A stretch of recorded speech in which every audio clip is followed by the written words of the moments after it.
اسی طرح حضرت انس رضی اللہ تعالیٰ عنہ فرماتے ہیں کہ حضور صلی اللہ علیہ وسلم نے مجھے 5 باتوں کی وصیت کی۔ پہلی بات یہ ارشاد فرمائی کہ اے انس، تم کامل وضو کیا کرو، تمہاری عمر بڑھے گی۔ عمر لمبی ہم چاہتے ہیں تو ہم کامل وضو کریں، وضو کی پوری سنتیں ان کی دعاؤں کے ساتھ اس کو کریں، جلدی نہ کریں، احتیاط سے وضو کریں۔ اور دوسری بات فرمائی کہ انس، میرا جو بھی امتی ملے اسے سلام کیا کرو، اس سے تمہاری نیکیاں بڑھیں گی۔ اور تیسرا ارشاد فرمایا کہ اے انس، جب گھر میں جاؤ تو سلام کیا کرو، گھر میں خیریت بڑھے گی اور تمہارے گھر میں برکت آئے گی۔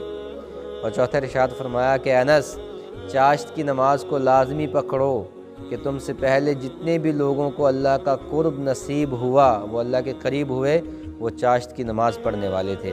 اور 5ویں بات جو بہت آج کے معاشرے میں اہم ہے، فرمایا کہ انس، تم بڑوں کی عزت کیا کرو اور چھوٹوں پر رحم کیا کرو۔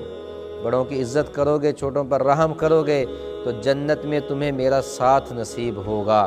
یہ 5 باتیں حضور صلی اللہ علیہ وسلم نے حضرت انس بن مالک رضی اللہ تعالیٰ عنہ کو وصیت کے طور پہ بتائیں۔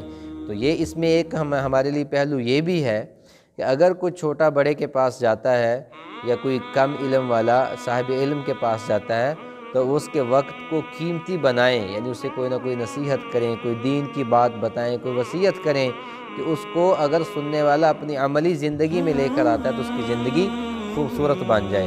یہ ایک بات ہمارے نبی صلی اللہ علیہ وسلم کی ہمارے لیے اسوہ حسنہ ہے۔